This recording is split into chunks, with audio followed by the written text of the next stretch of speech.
Worst episode ever. Rest assured that I was on the internet within minutes, registering my disgust throughout the world. We've done a lot of great animated gems in 2020, new and returning. We have shows like The Owl House, Amphibia, Hilda, Bob's Burgers, The Midnight Gospel, BoJack Horseman, Central Park, Harley Quinn, Solar Opposites, and so much more. These shows really broke ground on what modern cartoons should be like.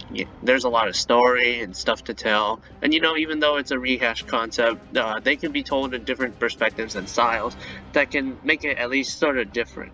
However, we've gotten some duds in 2020, and I'm going to talk about 10 cartoon episodes of 2020 that I absolutely did not like. Some of them necessarily aren't the worst, but I did not enjoy a single one of them.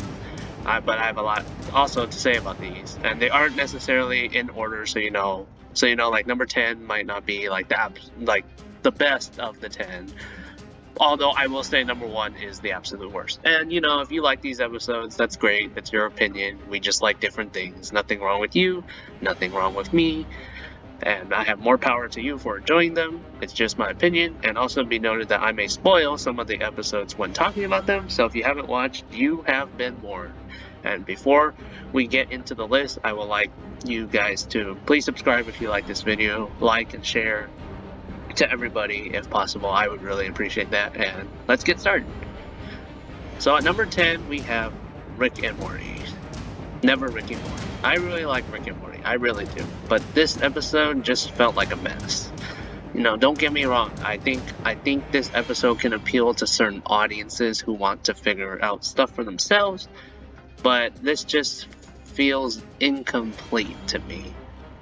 Never Rick and Morty starts off with Rick and Morty going on an adventure on the story train, which tells passengers about Rick's adventures.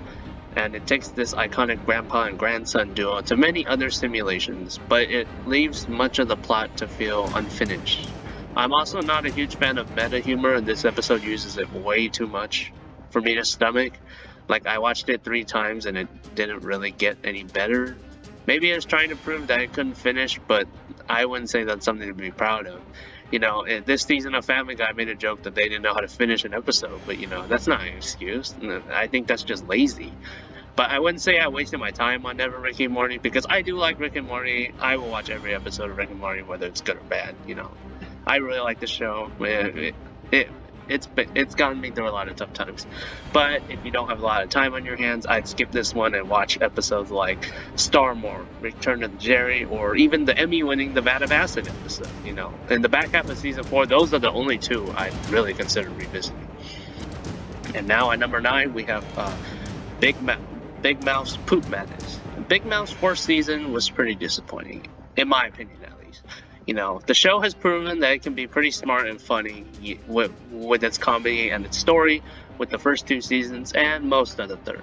I really like the Shame Wizard theme in season 2, and season 3 had some great episodes like the Florida one and the one with Coach Steve and that boy band, I think. Was it a band? I honestly forgot, but I remember that one was good too. But season 4 has very few standouts, and most of them are either mediocre or just bad. There's a lot of non-canon sequences and way too much over-the-top shock humor for me. It feels like a lot of modern Family Guy.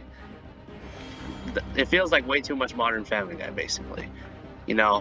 Maybe the writers took a step backward because they knew they'd have stability going into 6 seasons, plus the spin-off Human Resources, which we haven't really gotten any news about. I know. I'll wait. I don't know the actual reason. Maybe it was just me. I was not a fan. And then again, Poop Madness. I did like the new trans kid in that episode. She got a lot of screen time. I appreciate that. But the other 2 plots are just unsatisfying for me. Okay, Jay and Lola throw a party, and it was disgusting. And almost none of it was funny. And then I think I can stop here because the rest of the episode is just Andrew taking a huge shit after holding it in all summer. It was uncomfortable to watch, and I am moving on now. I don't need to talk about this anymore. And now we're moving into The Simpsons at number 8 with the 7-beer itch. This episode focuses on Homer meeting another woman when Marge and the kids leave town to visit relatives. This episode just feels like a waste of time. And, Homer can't go because Marge's relatives said he couldn't go. It's just the same old marriage crisis trope. The premise starts off interesting with a lady named Lily who's looking for love, but she can't find the right partner. But when she sees an advertisement for Springfield, she decides to move there. She can't seem to want to love anybody and sits at Moe's bar depressed. When Homer comes in, though, a spark lights up in her and she begins to show romantic interest. But, Homer's married, so he can't show interest back. They spend time together against Homer's will, and of course, obviously, Lily likes it, but Marge ends up coming home, and then Homer just goes back to Marge. It's lazy, it's boring, it's not funny, and especially having Julie Kovner trying to strain her vocals singing for Marge was just really cringingly irritating and annoying.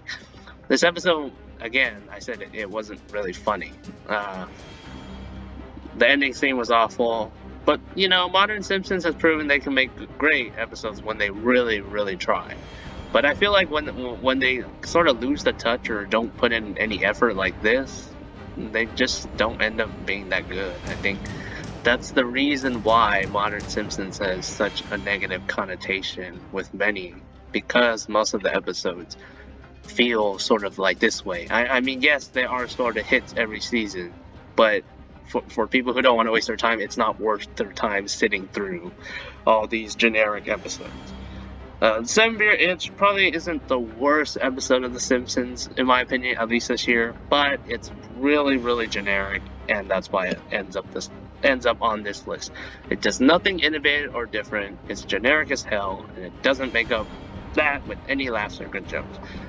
And, of course, ending off, it's just a waste of Olivia Colman's talent. And she's going to appear in another episode, so I hope they don't waste her again. At number 7, we have American Dad Season 15 premiere, 100 Years of Fool. American Dad surprised me because I used to think that this show was probably one of the best in animation history. Like, it was amazing, all the jokes were funny.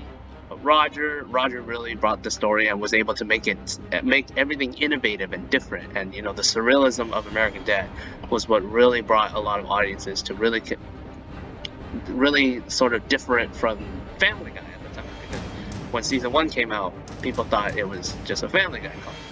But this episode was just incredibly boring. I probably didn't laugh at a single joke. So, 100 Years of Fool basically sees Stan tell the story of how he became the humble man he is now. And he faced a guy named El Narco. And, of course, that's Roger.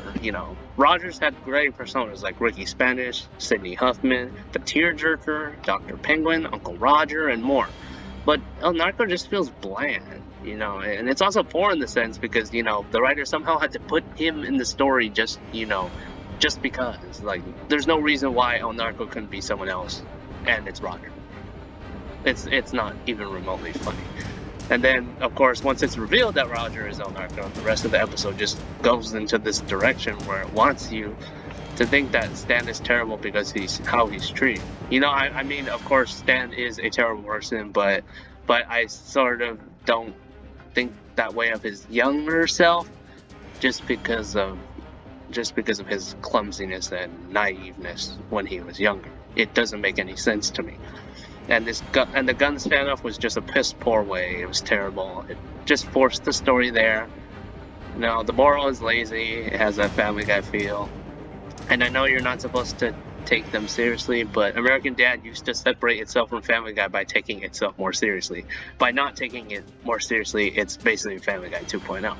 And another episode that heavily focused on Roger's Ricky Spanish does it all the better. When Ricky Spanish tried to change, he ended up going back to who he was. And this holds true because most of the time people don't change. And then change is hard, people don't like to accept it. So that was the message that Ricky Spanish had. But this one is, okay, blame others for your problems. That's basically it. It's not as bad as Seahorse Seashell Party from Family Guy. But when I see people saying American Dad has stooped down to Family Guy 2.0, I can agree with them for the most part.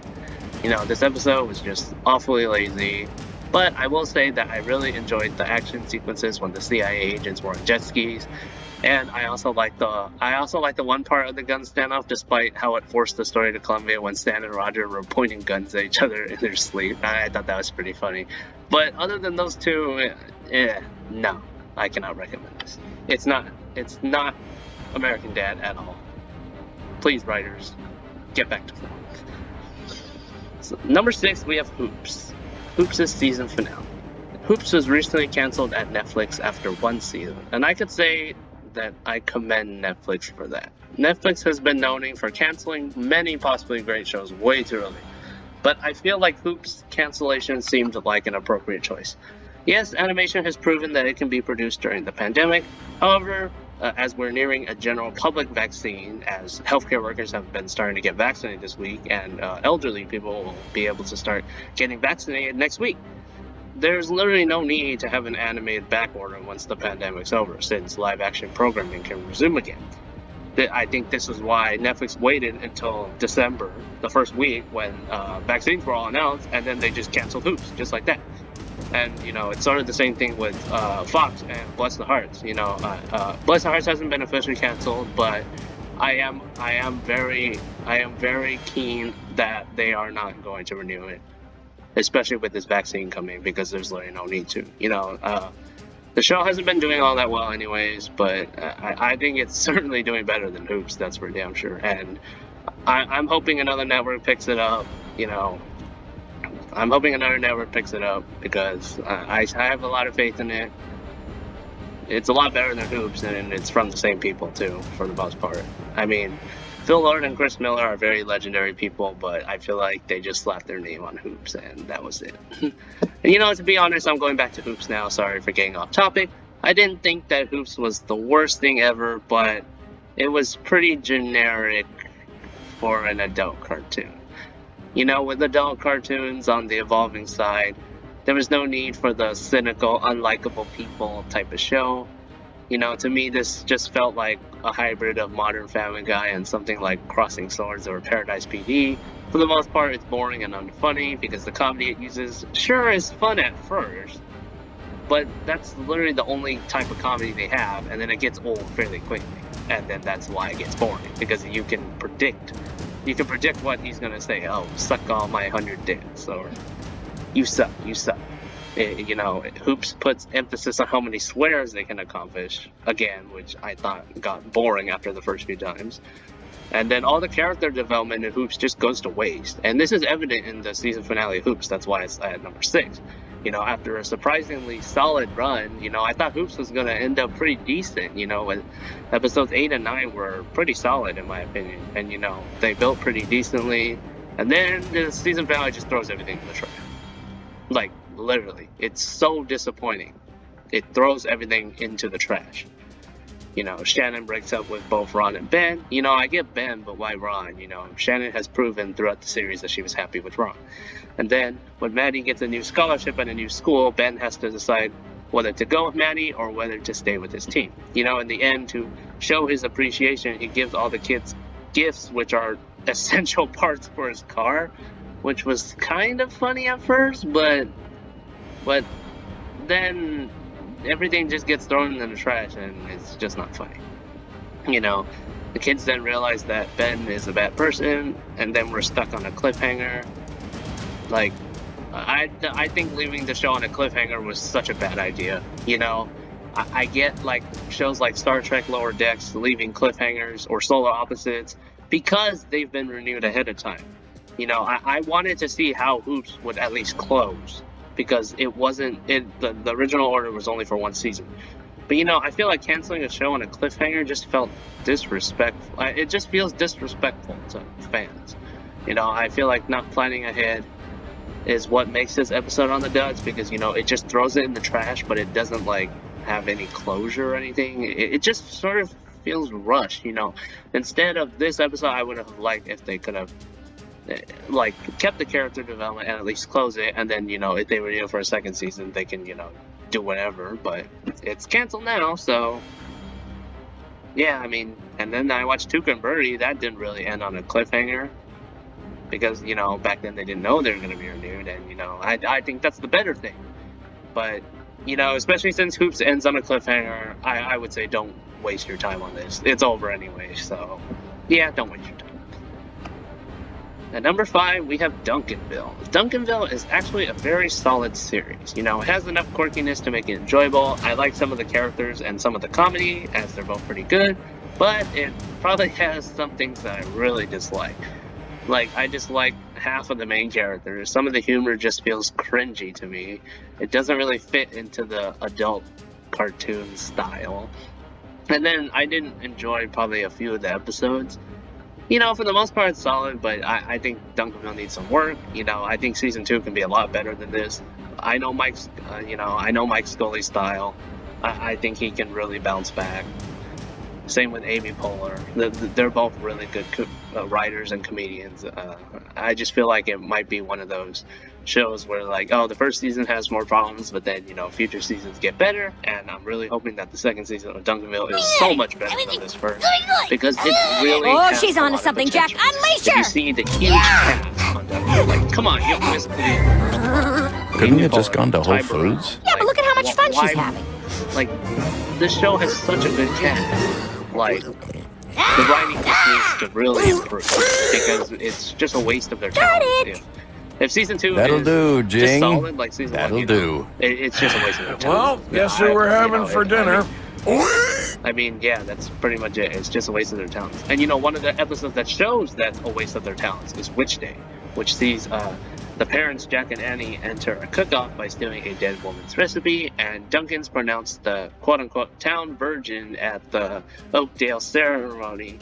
So to avoid embarrassment, he protests the ceremony. And of course, again, this episode landed on the list, so obviously it has a lot of problems. One of them is being how inconsistently out of character some of them are. You know, and Annie, the mom, has proven that despite Duncan's huge flaws, she loves him no matter what. And in this episode, she's willing to let him be embarrassed. If you're willing to let your son be embarrassed, you don't love him. The entire concept of Witch Day is just unlikable, mean-spirited, and just stupid. It feels like modern Family Guy, because this is something you'd see in that show. You know, like, okay, Meg is the town virgin. Okay, Meg abuse, Meg punching back. Shut up, Meg. That's basically it. But you know, the worst part is how they end it with a very fake heart-to-heart moment. You know, I mean, like, even Family Guy doesn't really do that. So, and it just felt insulting. You know, especially for someone who's seen a lot of sitcoms, this just feels very insulting to me. You know, the parents become literally borderline unlikable because how they put a chili contest over their son. Duncan's friends, especially Bex and Yangtze, act like total assholes to Duncan too. The entire episode just fell out of character for everyone again. Kimberly's plot was nothing. It's just there for filler. It's boring. It's not funny. Actually, in fact, almost none of this episode is funny. There's nothing to it. Don't waste your time. You know, if you have to watch Duncanville, but you don't want to watch all the episodes, I'd recommend at least skipping this one. At number 4, Modern Family Guy can be sort of divided into 4 eras. You have seasons 10 and 11, which were, they were okay, but you know, they're obvious signs of the show's decline, with episodes like Seahorse Seashell Party and Amish Guy. Then you have like, okay, you have the ultimate shit season 12 and the bad season 13. And then you have 14, which is pretty bad. 15, which was alright. 16 was good. 17 was alright. Then you have 18 and 19, which were basically indicating that the show is running on autopilot and its last legs begging for itself to die. And Boys and Squirrels and La Famiglia Guy are huge problems with the show's recent 2 seasons. Both of them are incredibly boring. The plots both sound dumb just by reading the log lines. They're both executed very poorly. None of the jokes are funny, and the episode manages to end poorly on both, you know, on all counts for both. So in Boys and Squirrels, Peter basically realizes he's 6'5" and he gets a back adjustment. He's shown at his true height for 2 minutes, and then Lois shames him and that causes him to shrink. That's it. It's lazy. And then, you know, the Stewie and plot with Chris just felt boring too, because Stewie has done it so many times with Brian. You know, even when doing it again with Chris just felt like a waste of time. And then La Famiglia Guy it was just a waste, you know. The entire episode is just all mafia jokes. The story is wafer thin. It even wastes like 6 minutes having Chris go to Italy for no reason, and it has nothing to do with the plot. And he just goes to Italy just because Peter sends him there in a cutaway. That's it. It's not funny. You know, I would say I did enjoy one moment in that episode though, when Peter saw the horse's head and it's actually Stewie's toy. I thought that was funny, but the rest, yeah, no. Both of these episodes are incredibly boring and are the show running on autopilot. I cannot recommend these at all. And now we're getting into our top 3. You know, I mean, these must be god awful. Like, really. I mean, even number 4 was god awful. And to start that off, we're going to start with Crossing Swords' Let Them Eat Clown and In the Line of Squire. Crossing Swords is Hulu's newest adult animated original. Well, if you don't count Woke, but that's a live-action animated hybrid. And Crossing Swords is everything that hardcore animation fans do not want. You know, I think the animation style is unique and the voice acting is awesome, but the writing, unfortunately, is huge thumbs down. The show's main source of comedy is shock humor. That's it. All the jokes come from slapstick and shock humor, or they swear. It's juvenile, it's childish, all the jokes come from a mile away, it's lazy, and it's unfunny. If they're not doing shock humor, again, they're inserting as many swears, slurs, or penis jokes as much as possible. And you know, that's something that Hoops and Modern Family Guy sort of have problems with. You know, and so Let 'Em Eat Clown is just incredibly boring. To start, like, I legit forgot what happened, that's why it's really boring. Nothing funny happens. When I went back and rewatched it, one of the scenes shows everyone at the party except Patrick just fucking each other. There's no context in that. It's not funny. It's dumb. And, you know, there's no character growth or development. There's no substance, you know. And, you know, In the Line of Squire is probably even worse because the king's daughter is just terrible to spend time with, just hard to watch. It was just irritating. You know, at least this one has sort of a plot, but I think it's worse just simply because it sort of throws it all in the trash in the end. Like, you know, it's sort of like Hoops, except this one's actually hard to watch. And, you know, so Princess Blossom runs off to meet the lead in a band named Kiefler, and Patrick is supposed to be responsible for where the king's daughter is going, and Patrick must bring her home before the king notices. And once Kiefler and Blossom exchange eyes, he invites her to perform on stage, which she accepts. But little does she know that an assassin is hired to kill her. Patrick takes the shot when the assassin attempts to shoot Blossom with a bow and arrow, but the traps make her lose her new boyfriend instead. Then she goes back to treating Patrick like crap despite that he saved her freaking life. Blossom's probably the worst character on the show, and I think I've rewatched a few episodes of this, and considering the fact that I did, the show is terrible. Blossom continued to show her privileged, selfish personality over her slaves and Patrick, even in future episodes, although not as much. And, you know, even when she does something incredibly dumb, Patrick ends up getting punished for it. You know, the one thing I really dislike about Crossing Swords is that how Patrick feels like Meg or Joe, except in the main role. You know, Meg and Joe, the only reason those two exist are to be punching bags. And literally Patrick is a punching bag for the entire kingdom, and they're selfish and cynical and unlikable behavior. They all get zero consequences for their actions. There's no substance. There's no character development. And because there's no character development, I can't feel sorry for Patrick because his character is just there. I mean, he's not bad or unlikable, but he's really bland. And, you know, the only reason he exists is to be a punching bag, you know. The show also likes to copy Modern Family Guy with the nonsensical cutaways. Like this episode has that really unfunny cutaway with the goblin smoking meth. It has nothing to do with it. It's not funny. It's just, oh, okay, they do drugs. That's it. It's not funny. There's so many shows that prove they don't have to copy Family Guy to be successful. And, you know, don't get me wrong. The cast of Crossing Swords is great. I think they're all very great actors. But I feel so bad for them because, you know, they have to work with such an awful script. Like, I'm hoping these people bounce back. You know, most of them are good people. Like, I'm sure there are a lot of fans of Robot Chicken. I mean, I'm not a fan of Robot Chicken, but I would rather watch that over this. Like, yeah, I mean, I don't think Robot Chicken is enjoyable at all, but yeah, I mean, it has its moments. This has no moments at all, and I'm really hoping these guys bounce back. You know, a lot of these people on the show have really good other stuff on their resume. They will bounce back. I wish them the best of luck. Skip this series completely. Our cartoon president might just be one of the most inoffensive, cheap, and incredibly boring takes on political comedy and satire that I have ever seen. And I think I've only seen a few episodes of this show, and I already know. I mean, you have South Park, The Simpsons, American Dad, which all take smart shots at political events and satire from time to time, and even, King of the Hill, for example. And especially South Park. I mean, for fuck's sake, like, South Park rewrote the 2016 election episode after it was revealed that Trump won instead of Hillary, so they had to rewrite the whole thing, and it was still funny.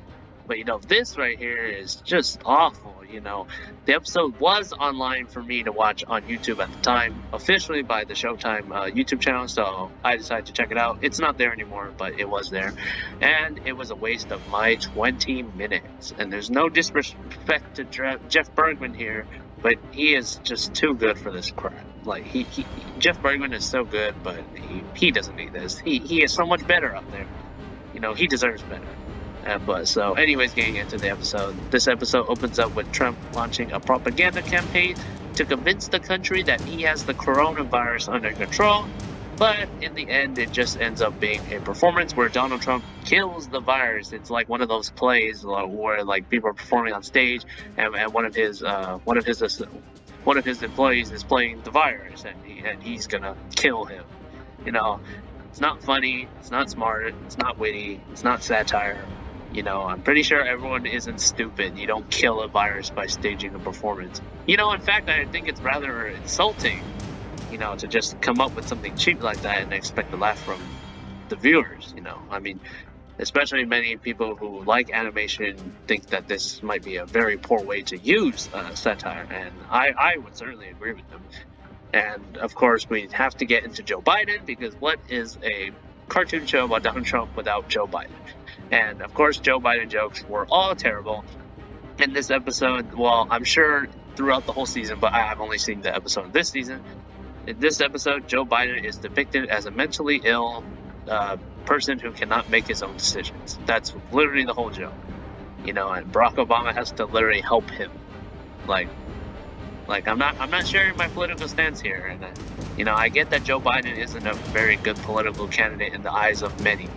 I mean, there's a reason why a lot of people voted for Trump, because they don't like Biden, right? It's just common sense. But this is lazy, it's cheap, it's cringy, it's boring, like, it's not original. It's just hard to watch, It's making unfunny jokes work as many times, no matter how unfunny they are, I legit had to actually pause and take breaks while I was watching this. And, I know that shows can take a while to find themselves, like Bob's Burgers had a weak first season, or for the most part it was pretty weak, but, the show started picking up in season 2 a lot, and, now I insanely love it. But, this show's in season 3, and yeah, this episode was in season 3, and it was god awful, like, to be this appalling means that the writers have zero idea what they're doing. There's no identity. There's no substance. And especially there's no comedy. And the plot is wafer thin, just like Modern Family Guy. It's really boring. It's not funny. And, I'd rather watch Modern Family Guy over this if I had to pick. Because, at least Modern Family Guy, despite my very neutral stance on it, because most of the episodes tend to be trash, at least that show has its moments. From what I watched from this has nothing. There's nothing in this. And it's safe to say that I'm not going to be watching any more of this show anytime soon. I mean, if it gets hyped, maybe I'll check out an episode, but I'm not going to expect to enjoy it either. And before we get to number 1, I want to list a few honorable mentions. Better Off Ned from The Simpsons feels like a wasted concept. There's very few laughs, it's lazy, and it's predictable. But if Nelson and Ned bonded, I'd rather watch that than, okay, Bart bonded over Ned because the idea, and this idea has been used in the movie, it's a rehash of the movie. It's boring, and Tapped Out from American Dad might be one of the most unfunny episodes I've ever seen. The premise is downright weird, but not in a good way. But it's an episode that many people seem to love, so I decided to leave it off the list. A Fish Called Tina from Bob's Burgers might be the show's worst, but I did like how it ended with not going back to typical sitcom tropes, so I left it off the list. And then Classless President from Duncanville was just disappointing. the show, that episode was basically just, okay, let's just use the same jokes no matter how unfunny it is. The subplot is okay, but you know, again with the maid, it just used the same jokes over and over again. It's like modern Family Guy. There's cutaways that don't relate to the plot, and you know, the obvious jabs at We Bare Bears, the Cartoon Network cartoon, and BTS just felt lazy and uninspired. I've never even seen We Bare Bears, so. Well, I mean, I think I've seen a little bit of it, but I don't remember what happened. But, you know, even though I haven't seen much of it, it just felt lazy and uninspired. And, you know, Mia was also unlikable here, too. I kind of liked her in the pilot, at least, but, you know, I think her character has gotten regression as the show has gone on.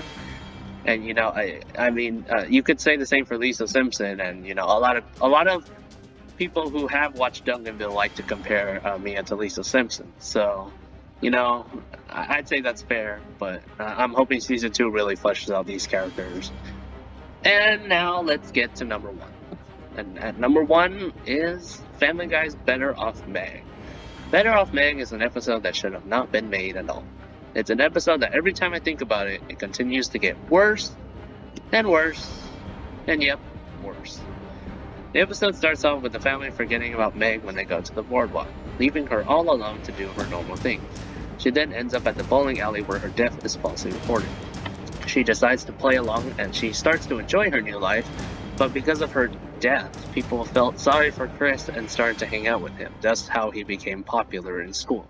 There's a nice setup here, and I was actually pretty on board with the episode. But you know, then when Chris finds out Meg's alive, he kidnaps her and legit leaves her to die, all so he can remain popular. This entire twist, you know, the sitcom twist at the end of Act 2 when the conflict happens, this entire twist just felt painful to watch. And, you know, Peter and Lois showing sympathy legit irritated me. The ending was bad. They missed so much potential in this episode. I like Meg episodes a lot, you know, and this episode made me hate Chris even more. Like, Meg straight up even forgives him. Like, what? Why would you forgive him? Legit, I would never forgive Chris if he did that. To me, considering the fact that even when they found out Meg was still alive, no one cares. Like, it's lazy writing, it's awful and tough to watch. Chris is not funny most of the time. Like, this is probably even worse than the time when he shot Peter and German guy just because the bad guy knew his birthday. Like, what? That legit made him more unlikable to me, and this makes him even worse. After this episode, you cannot convince me that Brian is the worst. Brian is far from the worst. He has redeeming moments. Chris does not. That's pretty much it. His character is, first of all, is very inconsistent. Most of his jokes just come from him masturbating. And, you know, Chris is just an underused and total waste of a character to me. You know, like, at least with Meg, even though she's a punching bag, Meg has pretty good moments sometimes. Chris almost has zero good moments. His character is just a total waste of time, in my opinion. And I know there's this saying that the male writers didn't know how to write for a teenage girl, but the writer of this episode is a female, and I just feel like they're following status quo rather than trying to make better characters. You know, again, I like Meg episodes a lot. They're a special treat for me. Like recent episodes like Meg Stings, The Peter Principle, and Crime and Meg's Demeanor really show the potential the character has when not being used as a punching bag. And, you know, the same could also be said for Joe. But, you know, I mean, Joe's not the point here. You know, this episode was truly, really, really, really bad. And, in my opinion, should have not been made. You will not regret it. Avoid it at all costs. That being said, I think 2020 was still a great year for cartoons. Despite these duds and really bad episodes, we've had a lot of great stuff with new and innovative ways of storytelling, and even episodes that dive deeper into character developments, making the heart-to-heart moments all the more impactful, meaningful, and memorable, despite these dud episodes that I listed. No matter what, there's always going to be a bad episode, or a poor episode. You know, poor isn't truly awful.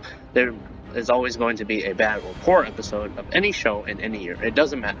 You know, nobody's perfect. But as long as there are a lot of others to enjoy, the future for cartoons and animation will always become brighter. You know, and of course, if there's an episode that you thought I missed, or if you want to list some of the episodes of 2020 that you absolutely dislike, you know, feel free to let me know in the comments. And that's pretty much it for this video. If you like this video, you might want to check out some of my other videos or what you might think YouTube might recommend for you right here in the right hand corner. Alright guys, and I'll see you guys next time. Goodbye.